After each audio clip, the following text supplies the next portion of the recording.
So how can you trust the Bible when it contains so many errors? I'm Jeff. I am the atheist pastor. I grew up an atheist and became a pastor. And we're doing this series to address just tough questions about the Bible. Now, there are some obvious errors in the Bible that you just can't hide from or disguise. Like, for example, in Matthew 13, Jesus tells a parable and he says the mustard seed is the smallest of all seeds. But that's actually not true. That the smallest seed is the orchid seed in the Brazilian rainforest, which is much smaller than a mustard seed. Also in Proverbs, it says that ants don't have a leader. Wrong, they have a queen. Everyone knows that. That's a clear error in the Bible. And then in 1 Kings chapter 7, verse 23 to 26, it gives us the value of pi by describing the circumference of a circle and the diameter, and it gets it wrong. It says that pi is a little over 3 instead of 3.14. So it's obviously a mistake. And then there are some numerical errors. The descriptions in Samuel and Kings are repeated in the book of Chronicles. And there are some places where the numbers of the same events are different from one event to another. What gives?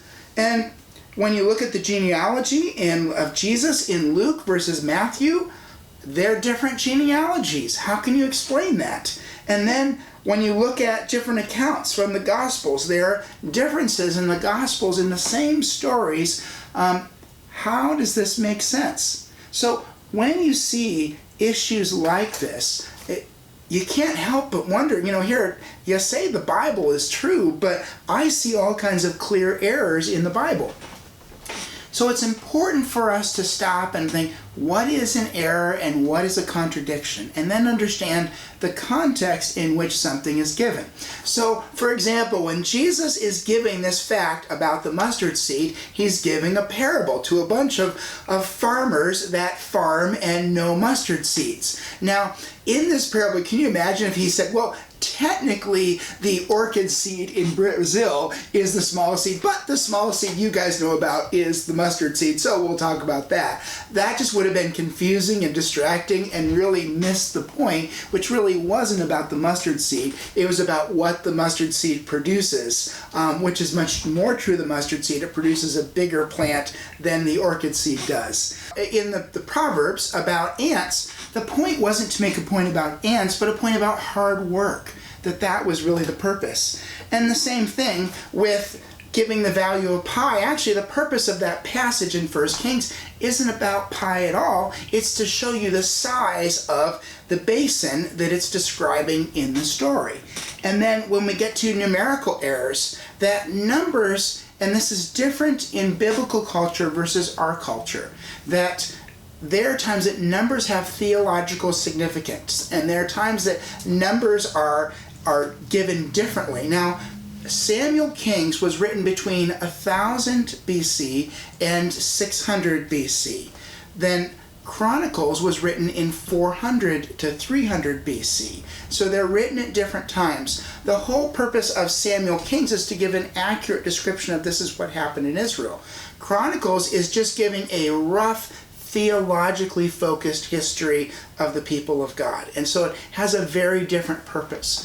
When you're asked for a number of the IRS, you give a different number than when you're asked by your friend. Like, how much money do you make? If your friend asks, I make about $50,000.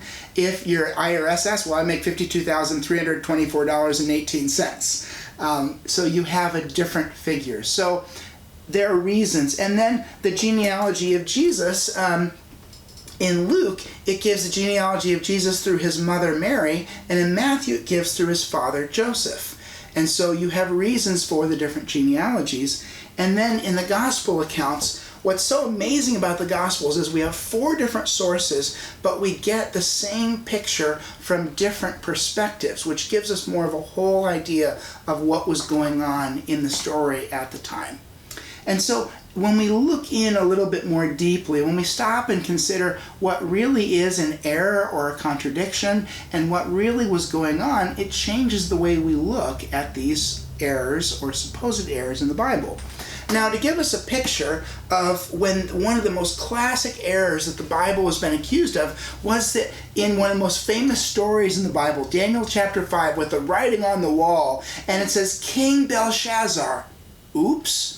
Turns out, actually, there was no King Belshazzar at all. History has no recording that in 539 BC, in the Babylonian Empire, Belshazzar was not the king. In fact, the real king was Nabonidus. And so clearly, and that was mocked by historians for years, that the Bible clearly got a basic historical fact wrong, so therefore that's an error, it can't be trusted. Well, in 1982, we discovered the Nabonidus cylinders. They are actually on display at the British Museum in London. You can go and see them for yourself. And one of the cylinders recorded that Nabonidus, at the end of his reign, was traveling outside of Babylon, and actually was in an Arabian oasis. And then the second was Nabonidus' prayer for his son, Belshazzar. The first time we'd ever heard that name, and that Belshazzar, the crown prince, was the acting monarch in 539 BC at the end of the Babylonian Empire.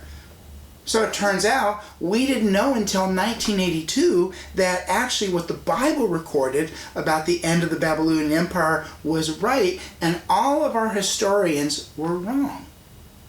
And so when we come to a case where we see what we think is a clear error in Scripture based off of its track record, we're going to stop and say, okay, what information do we really have? What context is there? Does this really fit what a contradiction is? And it's amazing how that changes the way we see so many of these. In fact, what's so important about the Bible is actually one of the few books, and it's the only sacred writing that can be confirmed and checked by history and by archaeology. A significant event in the Bible is the Battle of Karkar that's described in 1 Kings chapter 22. Why this event is so significant is because it's a battle, an invasion by Assyria attacking an alliance of 11 kings, and King Ahab of Israel was one of the 11 kings that fought against the invading Assyrian army. What's so significant is this single event is recorded in all the histories of these different nations. And so because of that, we're able to date this event as actually July 10th, 853 BC. Why that's significant is because then we have a calendar date for an event in the Old Testament where everything is dated according to the years of the king. We can then go back and look at every single event in the Old Testament and come up with a calendar date for what year this event happened, and then compare it to Egyptian sources, Greek sources, Phoenician sources, Babylonian sources, Hittite sources, Persian sources, and we can see, all right, does this describe history as it is shown in other times and other periods and other cultures? And what's amazing about the Bible is it checks out time and time and time again. And so yes, the Bible is accused of many errors, but when you look at it deeply, when you investigate them and you see, actually, there's a lot of reason to believe it, especially because it gives dates. Probably the most important date to know is in Luke 3:1. It says that Jesus began his ministry in the 15th year of the reign of Tiberius Caesar. We know that that's 27 AD. Why that's important is because it records a 3-year ministry of Jesus. And then it records that Jesus died on the cross on the day of Passover in 30 AD. That's April 7th, 30 AD. He rose again 2 days later, April 9th, 30 AD, in Jerusalem, Israel. We know the date. You see, myth and stories happen a long time ago in a galaxy far, far away to Han Solo and Princess Leia. Real fact, real history happens to Jesus Christ on April 9th, 30 AD in Jerusalem, Israel at 6 a.m. when Jesus rose from the dead. I'm Pastor Jeff. If you have any questions, please include them in the comments. Thanks for your time.